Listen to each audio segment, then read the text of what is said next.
Are you ready for chapter 4 in the Mrs. Piggle Wiggle book? We're coming right along. We're about halfway through it. And I've got some other ones. I'm reading this one. This is the one I read, the big people book that I read in my spare time.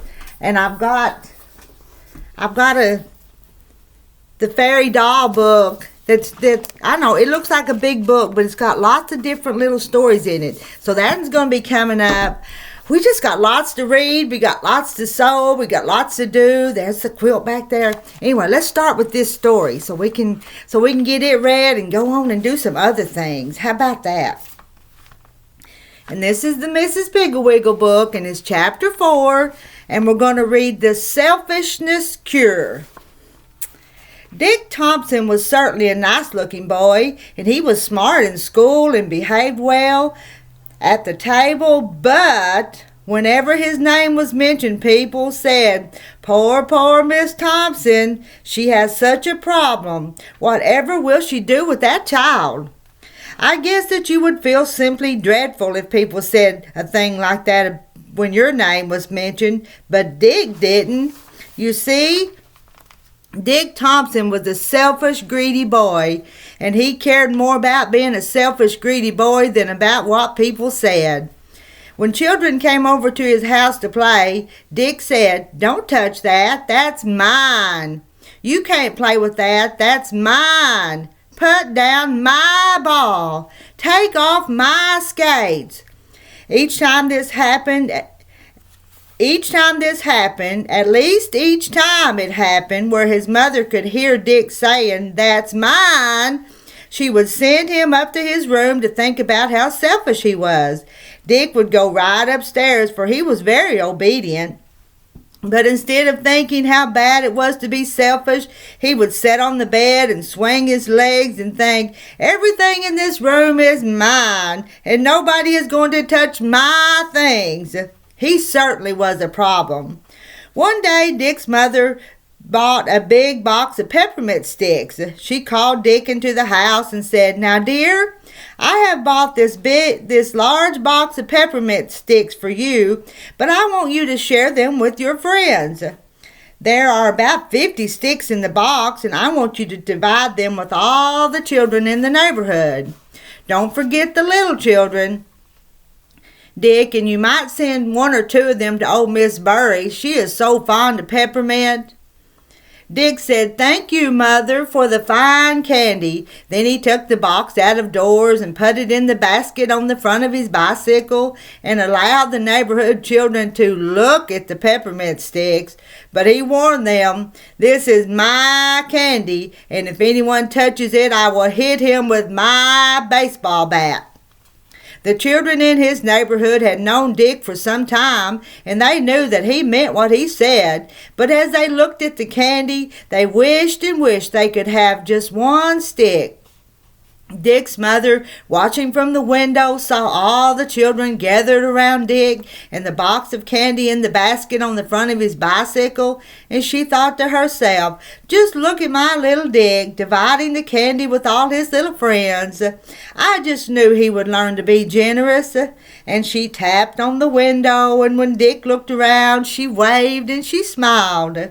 Dick waved and smiled back, but unfortunately, just then, Mary O'Toole, who was quite daring, reached in and grabbed a stick of candy, and crack!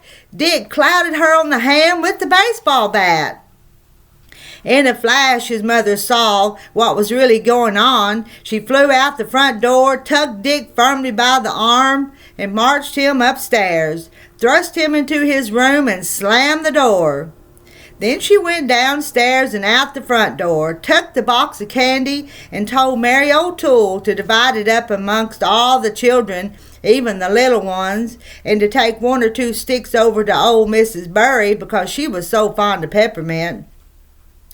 There were 15 children, not counting Dick, and 50 sticks of candy, so each child was given 3 sticks, and old Mrs. Bury got 5. From the window of his bedroom, Dick watched Mary divide the candy, and he was just furious. After all the candy had been divided, Mrs. Thompson went into the house and called Dick's father. She said, "Herbert, I know that you are busy and you don't like to have me call you at the office, but I'm so worried about Dick." Dick's father said, "What's the matter? Is he sick?" Dick's mother said, "No, but I just wish he were. It would be so much simpler." Mr. Thompson said, "Now, dear, I'm very busy, so perhaps you had better wait until I come home." Mrs. Thompson said, "Herbert, this cannot wait another minute," and she told him about the candy and the baseball bat. Mr. Thompson said, "Why not give him a good hard spanking? Tell him that you're going to give him something that he can keep all to himself, ha ha." "Now, Herbert, this is not a laughing matter, and I don't think a spanking will solve a thing. I just don't know what to do or which way to turn." And Mrs. Thompson began to cry, partly because she felt so humiliated over Dick's selfishness, and partly because she knew that crying was one way to get action out of Dick's father. Dick's father said, Now, dear, tears won't help. Let me see. Shall I hop into a taxi and come home and thrash Dick?" Dick's mother only cried louder. Dick's father said, I know just what to do. Call that Mrs. Wriggle-Spriggle, or whatever her name is. You know, the one who cured Hubert Prentice. You mean Mrs. Piggle-Wiggle. Oh, Herbert, you are so wonderful. I knew you would think of something. I'll call her right away. And Mrs. Thompson blew her nose and cheered right up. Mothers always do cheer up when they think of Mrs. Piggle-Wiggle because she knows so much about children. After all, she has had about 1,000 little boys and girls come to her house to pull taffy, play checkers, bake cookies, drink cambric tea, and dig for the pirate gold buried in her backyard. And so she had plenty of opportunity to learn about childish ailments and the cures for them. She was certainly the person to ask about Dick, the selfish boy, and so Mrs. Thompson telephoned her. She said, "Hello, Mrs. Piggle-Wiggle, this is Mrs. Thompson, Dick's mother." Mrs. Piggle-Wiggle said, "Hello, Mrs. Thompson, I have rather expected you to call."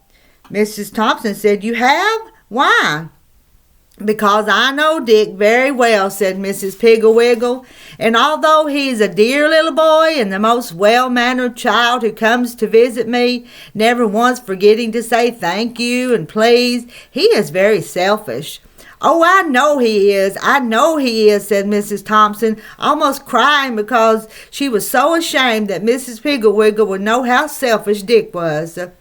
Mrs. Piggle-Wiggle said, "Now, Miss Thompson, do not feel sad.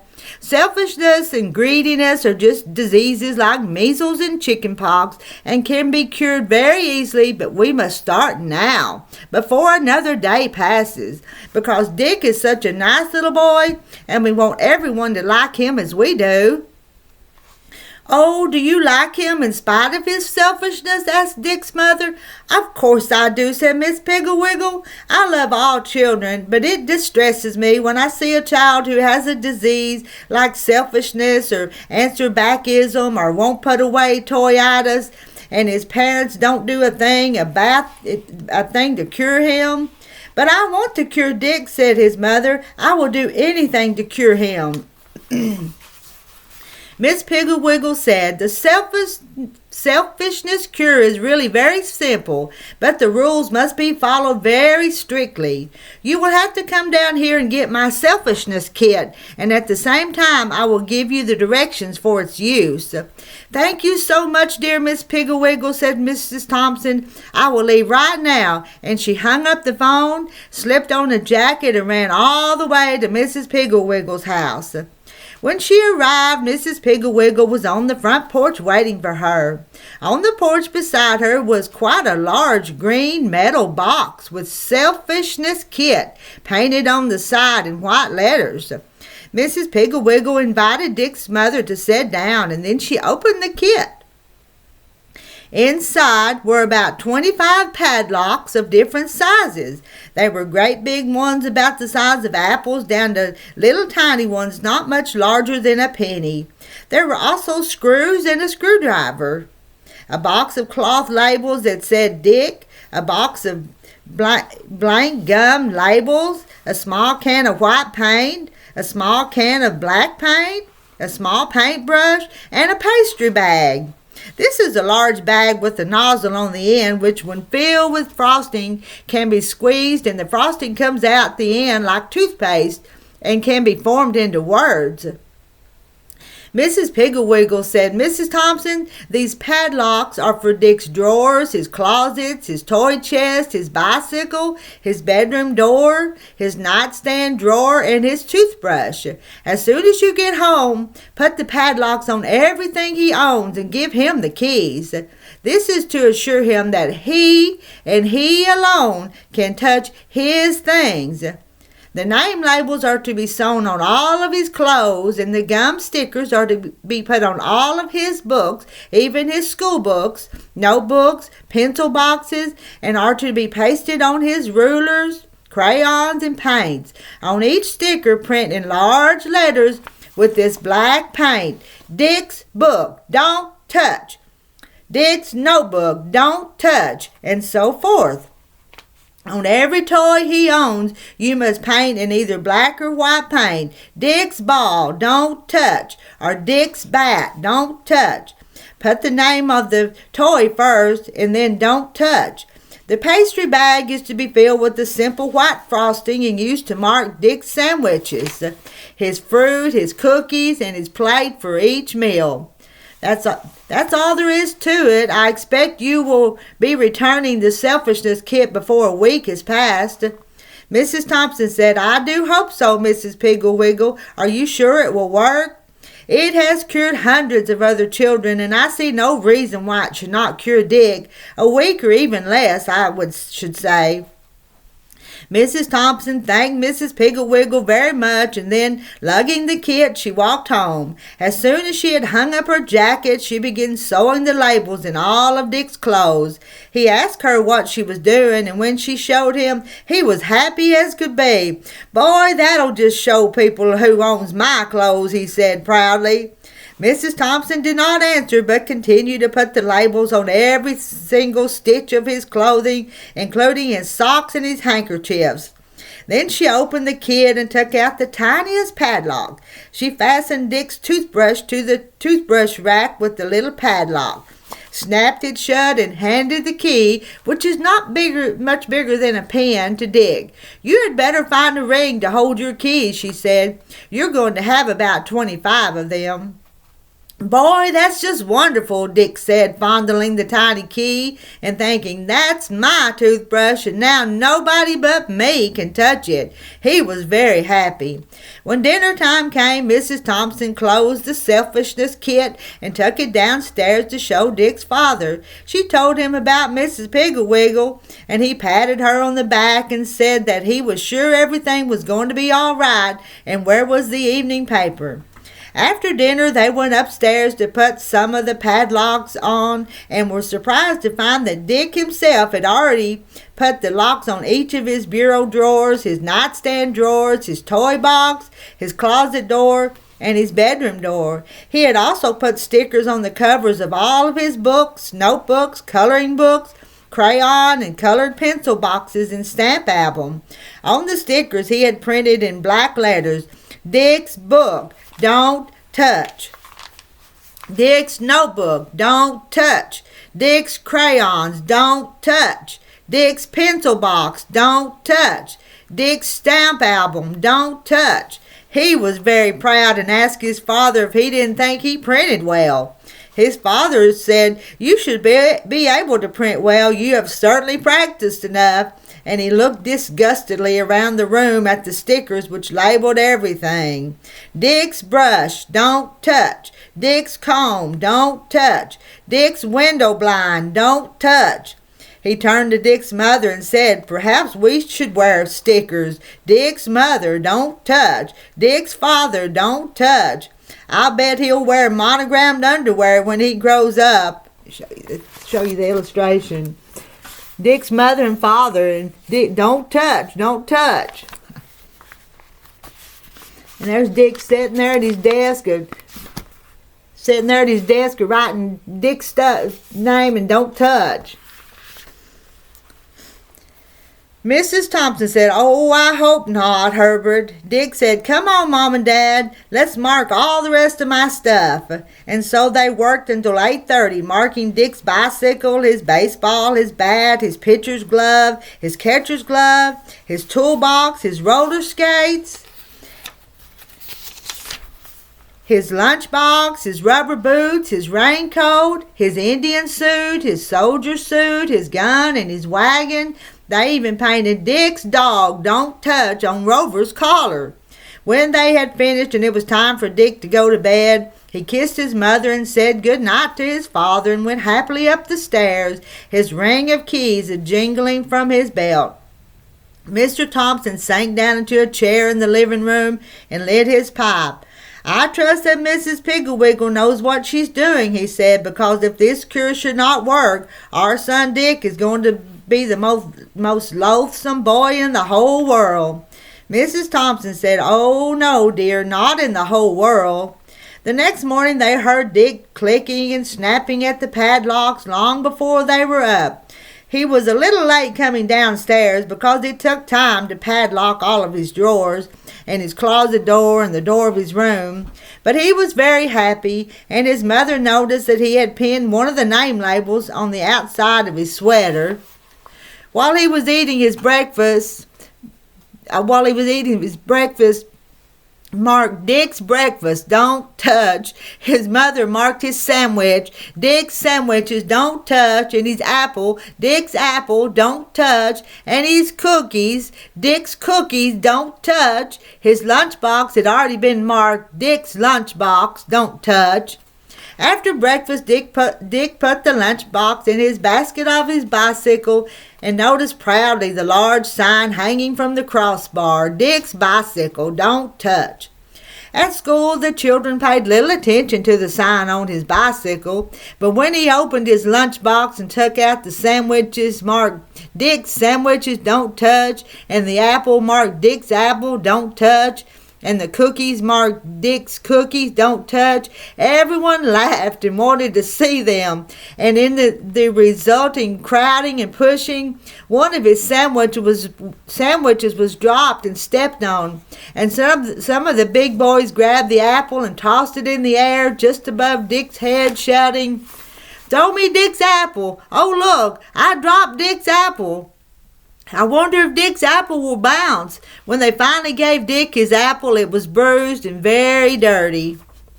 In arithmetic period that afternoon, Bobby Slatter across the aisle asked Dick for his ruler, and when he saw the label, "Dick's ruler, don't touch," he began to laugh and reached over and snatched the ruler off Dick's desk and passed it to Kenny Hatch, who laughed and passed it to the girl in front of him. And finally Miss Crabtree had to come down and get it. When she saw the sign, she laughed too, but she gave the ruler back to Dick. After school, the boys decided to play baseball in the vacant lot by Dick's house, but when Dick brought out his bat and ball and mitts and the boys saw "Dick's ball, don't touch," "Dick's bat, don't touch," they said, "We can't touch anything, so let's go home," and they did.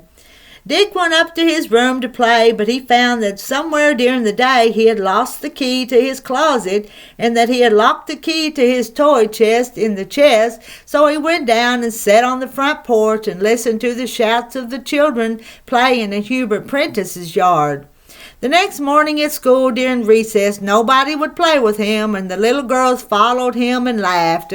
When they marched into school, the children pointed and laughed, and Miss Crabtree came down to see what the trouble was, and she almost laughed herself when she saw the sign someone had pinned on the back of Dick's sweater. It said, "This is Dick, don't touch." At lunchtime, the children crowded around to watch him take out his sandwiches, and one little girl said, "He's so selfish and greedy, he had his sandwiches marked so he can't share them." Then the children danced around him and chanted, "Dick's sandwich, don't touch. Dick's apple, don't touch. Dick's lunchbox, don't touch." Finally, Dick took his lunchbox out and put it in the basket on his bicycle. But the children followed him, and seeing the big sign, "Dick's bicycle, don't touch," They yelled and laughed and sang, "Dicks, don't touch Dick. Dicks, don't touch Dick." After school, Dick hurried right home, but he had lost the key to his room.